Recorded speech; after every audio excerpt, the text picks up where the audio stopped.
We will have to continue to talk about boundaries, and this is definitely one of those situations. This was posted in the Am I the A-hole subreddit. She says, Am I the a-hole for refusing to let my roommate's boyfriend live with us after he tested me? So she's 19 and her roommate Ashley is 20. She says, I live with my roommate, let's call her Ashley, in a small 2-bedroom apartment. We've been friends since high school and decided to split rent when we both started college. Things were fine at first, but then she started dating Jake, who's 22. At first, he was just over a couple of nights a week, which I didn't mind. But over the past few months, he's basically moved in, eating our food, using our stuff, and not contributing a single dime to rent or bills. I finally had enough and told Ashley that Jake either needed to start paying his fair share or stop practically living here. She apologized and said she'd talk to him. I thought that was the end of it. Fast forward to last week. I was getting ready to head out to a late night study group when Jake cornered me in the kitchen. He told me he wanted to test me to see if I'd be a good person to live with full time. I was confused and asked what he meant.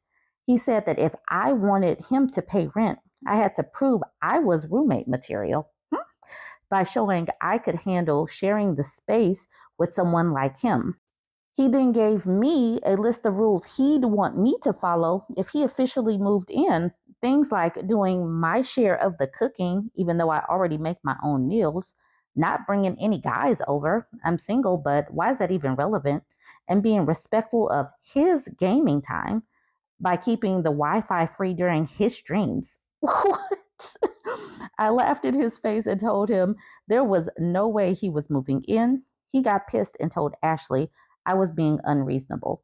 She confronted me and said Jake was just testing the waters and that I should have been more open to the idea. She accused me of being jealous because I'm single and suggested I was trying to sabotage their relationship. Now she's saying if I can't be supportive, then maybe she should get a new roommate, one who respects her relationship. I think this is completely insane, but Ashley and a couple of her friends are siding with Jake. They're calling me selfish and controlling.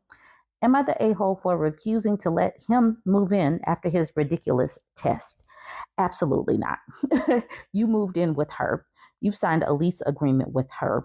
There needs to be some boundaries between what she is doing with him and this man coming in and eating up all of your food, um, using your Wi-Fi, using anything that requires money as far as bills. Him and Ashley need to move in together and you need to get off of the lease is basically what needs to happen. They are trying to use you because he's not bringing any money to this situation. So maybe he doesn't have any. I don't know, but you don't deserve this. Absolutely not. Okay, so she has an update. That's the reason why I didn't do any of the comments. She says, Hi, everyone. It's been a wild ride since my original post, and I wanted to give an update because a lot has happened. First off, I want to thank everyone who commented. It helped me see things in a completely new light. Honestly, I didn't even realize how much I was being gaslighted by Jake and Ashley until I read some of your insights. I thought they were my friends, but now I see how manipulative and toxic their behavior really is. Maybe I just hated the thought of not having any friends, but who needs enemies with these kind of friends? Not gonna lie, it still breaks my heart to realize this, and I cried a lot. But that doesn't change anything, haha. And I don't know why I'm saying this. It's just been a really some emotional days. Please forgive my rant. Since our confrontation, Jake has gone full victim mode. He's telling mutual friends that I'm trying to ruin his life and kick him out of his girlfriend's apartment. Let me remind you, this man doesn't pay rent or contribute to any bills, so calling it his girlfriend's apartment is already laughable. He's been painting me as some controlling, jealous monster who can't handle his straightforward personality. Meanwhile, Ashley is eating it up and defending him, saying I'm overreacting and causing unnecessary drama. What's worse is that I've started noticing just how much control Jake has over Ashley. She's completely bought into his narrative and is now acting like I'm the enemy. For example, she told me last night that my attitude is making it hard for them to feel comfortable in their own home, their home. This apartment is 50% mine, but suddenly I'm being treated like an unwelcome guest.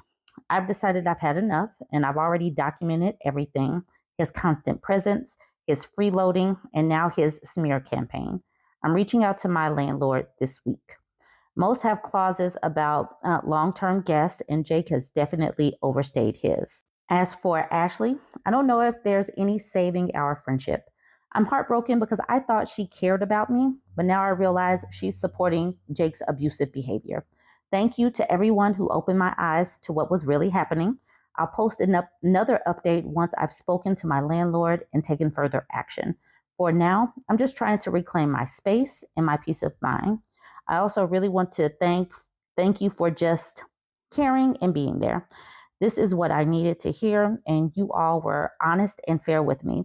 I'm very grateful for the support I got that I couldn't get anywhere else, so thank you.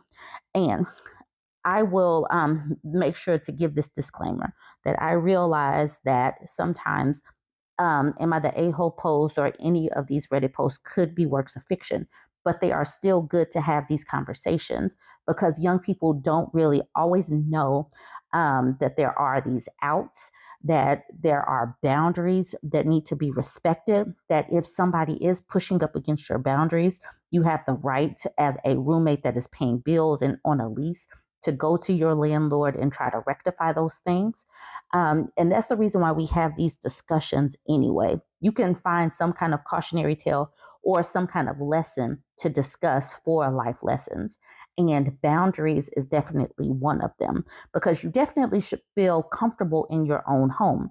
And that guests need to learn their places as being guests and not come and continue to take. Because if this woman is paying rent and paying bills, she must be going to work. She's in school right now. So she deserves to have that space to relax and live and unwind at home without worrying about this boyfriend that is not on the lease that she did not sign a contract with. And like Lily White says, nice that you're standing up for yourself and your right to a peaceful living space. And sometimes, especially when you're younger, you might not stand up for yourself. And that's the reason why we are having these conversations, even if it is a virtual space, so that you can get a little bit more confidence to stand up for yourself. And what the OP says, I realized the night after I posted that I didn't feel safe anymore without a locked door. That was my sign. I really needed to listen to the advice. This person says, go to Target or Home Depot and get a doorstop today. And Curious Josh says, good for you for standing up for yourself. FYI, a 22-year-old man should almost be graduating college, not freeloading off of a 19-year-old girlfriend, demanding no one uses internet during his gaming time. This guy's a walking red flag. And then the OP says, and he's not even a good player. Haha, I'm joking. I have no idea. But he gets angry all the time and screams at his screen and throws stuff across the room. Definitely a red flag, but I do not believe that her roommate is open to hearing that her boyfriend is a walking red flag. Anyways, like this person says, okay, that's additional disturbing behavior. The guy can't even control himself over a video game. Yikes. So she definitely needs to work on either getting out of this lease or just making sure that this man is kicked out or can't keep overstaying his welcome. All right, join the conversation. Let me know what you think about this one, boundaries. And you know what? Leave any kind of comments or tips that the young ladies need to know. The 19-year-olds, the 20-year-olds, the young ladies that are just now launching into life and need a little sisterly advice, a little auntie advice. So drop any comments that might be helpful for that. Join the conversation, like, comment, and share. And if you're not yet following me, go ahead and hit follow.